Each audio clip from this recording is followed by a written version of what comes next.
Hello, I'm Citrus, and you're looking at the perfect grade RX-78-2 Gundam. This is the third time you've seen this kit on my channel, but this one is special because it doesn't belong to me. This one belongs to a viewer of mine on Instagram. His handle is KillaByNature480, and he sent this to me because he wanted me to put this together and build it for him. I've actually had this kit in my possession for a couple of weeks now, but I didn't get any free time until just recently. And now that I do have free time, as promised to him, I'm going to put this guy together. He asked me to not do anything too fancy to it, just a basic put together, maybe some tiny detailing. But I don't know. I kind of feel like this kit deserves to have, decent work put into it, no matter how little you're doing.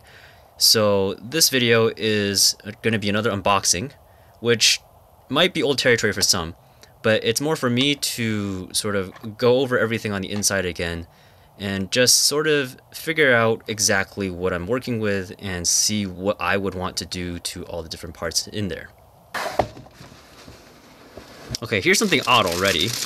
Just took the top off, and as you can see, the second box, right, that's usually a third of the width of the whole thing, is usually supposed to be in here, but this one doesn't have it, which is very strange.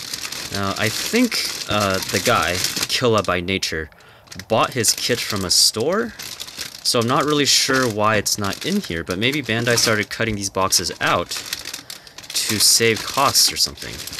Again, very strange though, because to my knowledge, the old master grades that come with the cardboard inserts still have those, so I'm not sure why that box is missing. I really like that box because it's just a little bit wider than these manuals.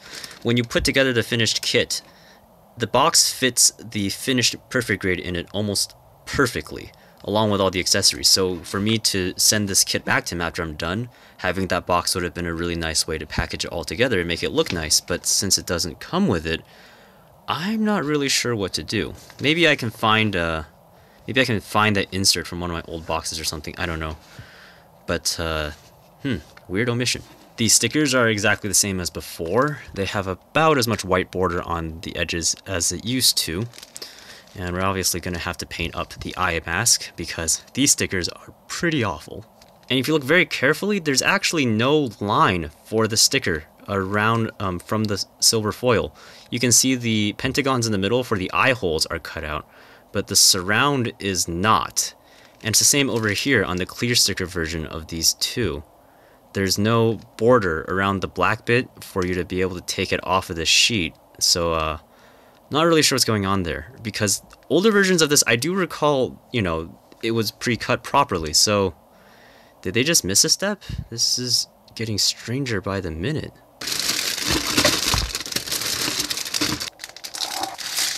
Okay, so we begin with the pre-molded joint parts first.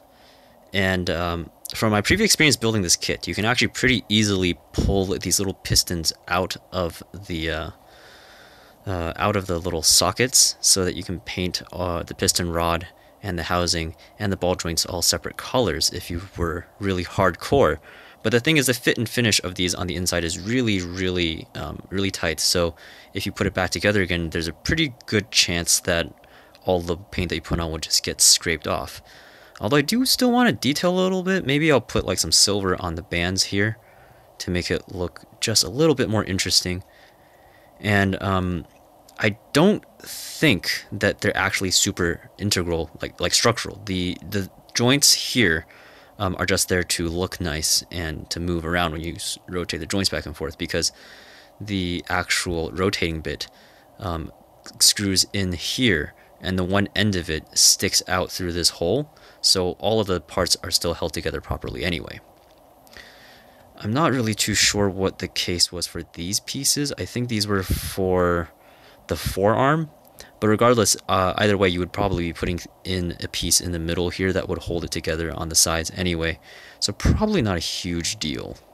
I believe these are molded all the way through, so you can't really take these fingers apart very easily and then paint like the little bits in the middle, so I will probably leave that alone, unfortunately. But yeah, good stuff. And in case you didn't know, but you should know by now if you've been watching my videos, this is the origin of the real grade bodies that we know today. Pretty cool stuff.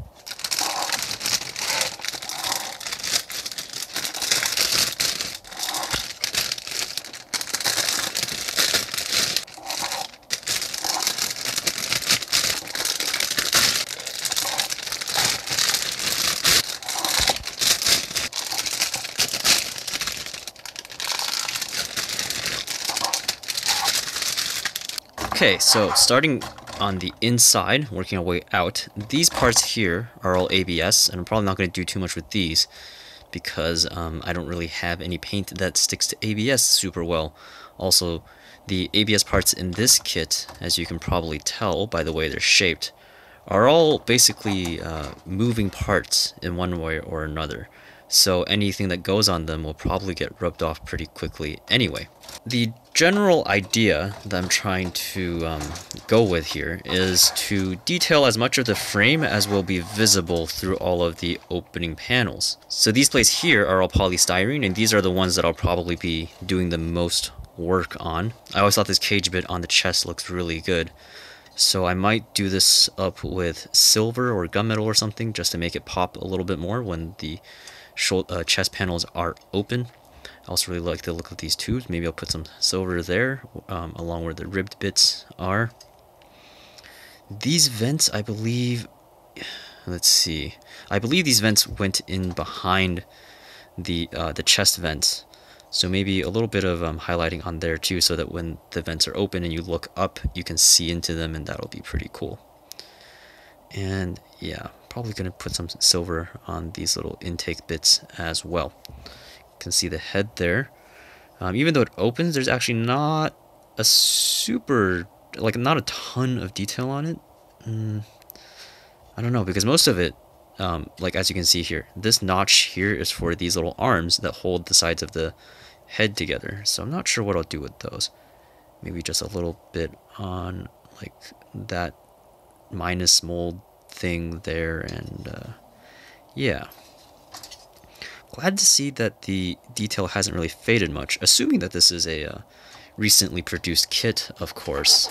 But yeah, you can see here in the core block especially, looks really good. See, the thing is, if I were to really put some time into it, I could probably detail all those little tiny tubes in there. But I also don't think I'm quite skilled enough with my hand painting to be able to get in on all that. So maybe I'll skip that. But yeah, definitely a little bit in, I think, in these vent things here. That would be nice. So these will be visible more or less when the legs move around. I think I will probably paint in all the circles and stuff like that. This is one of those kits, I think, that because there's just so much more detail on the inside than there is on the outside, that I'd probably be spending the most time on the frame. See, like this is the backpack here. So this is the back shell, the top shell, and you can see there's not too much going on there, but the inside here and on the thruster bells, they look really good. But more importantly, I have to match up where all the different pieces go with where all of the opening hatches are. So like these open forwards, I'm going to probably paint the backs of these a little bit. That's the shoulders. This is the beam rifle, and ooh, yeah, probably will do the little bit along there, because the top of the beam rifle does actually open up for you to see this. And then we have some knee parts mostly. Yeah, looking good after all these years. Not too much going on here, but let's see, maybe I'll paint these little rivet looking things here, because I know like a bunch of screws also go in here as well. Like there's two there, two there. Most of them will be covered up, of course. Oh yeah, definitely gonna put something in these little notches here. Make that look really nice. And also maybe something in the vents in here. Just so that when you see the knees from the side, it's not just like this black square looking at you. But yeah, the detail is pretty good. Not super duper dense. I remember there being like more tubes and stuff to paint, but I guess not. Well, still a decent amount of work for me. Clear parts, if you can get this in focus. I'm going to mask off the canopy here so that I can paint the edges in black properly like I did with the GP03, and that'll look pretty good, I hope. Or is it supposed to be white? I'm not really sure. Gotta go check the manual for the correct color on that. But black or white, one of those. Gonna make all of the window trim look good. Gonna spend a good amount of time with the eyes here. And let's see, where's the gem for the forehead? Yeah, there we go. I think it's this one. And that one goes to the back? Yeah, because this piece here is supposed to be clear for the light piping, but this one I think goes on the front. And I'm gonna paint this clear red.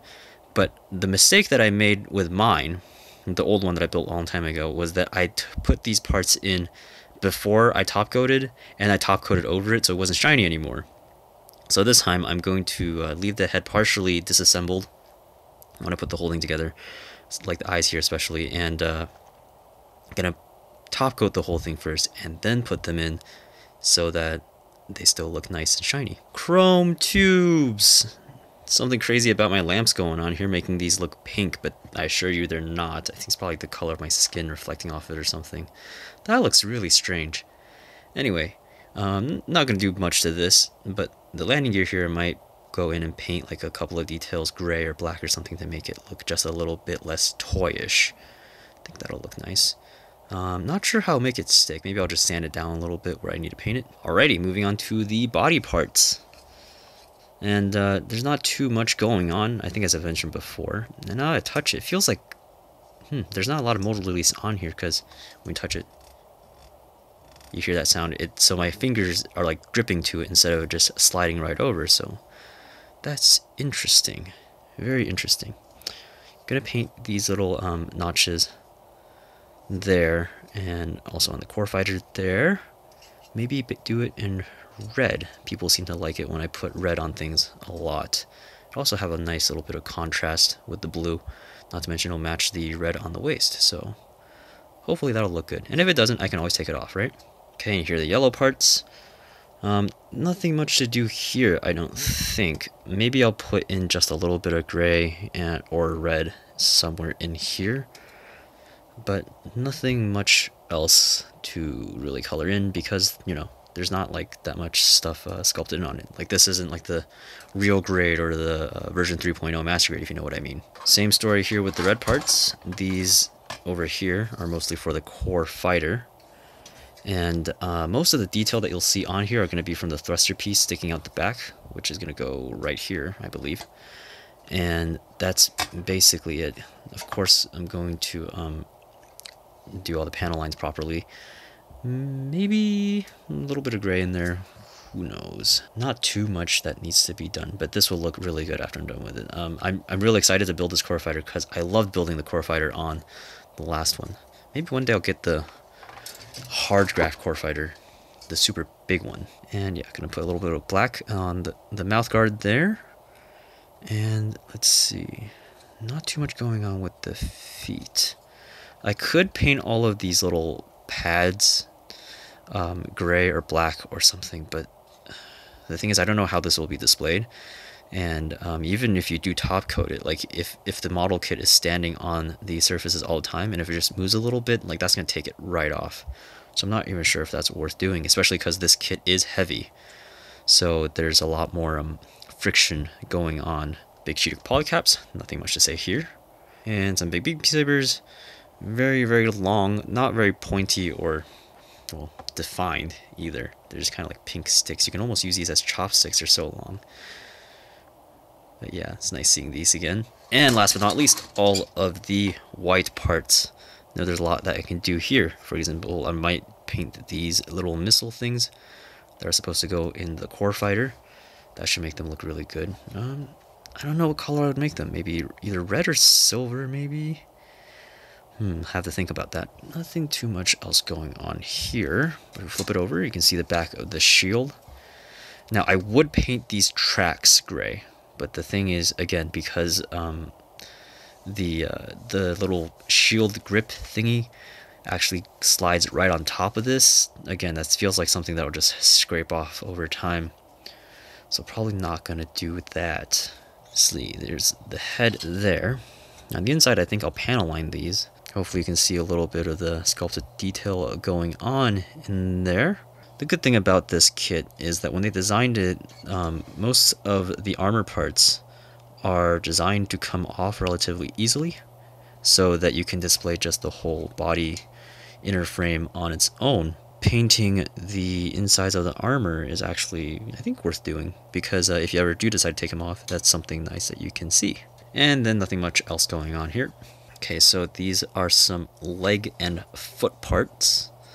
Just 2 of these plates. You can see some really nice sculpted detail on the inside of these parts as well. Probably going to panel line these. Looking good, looking good. This is the kind of stuff that I really, really like. Okay, and then we have another plate that has more or less the same thing that was on the other one, just rearranged somewhat differently. Like it has this one tree here, has the bicep parts on it. And the last armor plate, which we have here, is just the front skirts, back skirts, shoulders, side skirts, and wrist cuffs.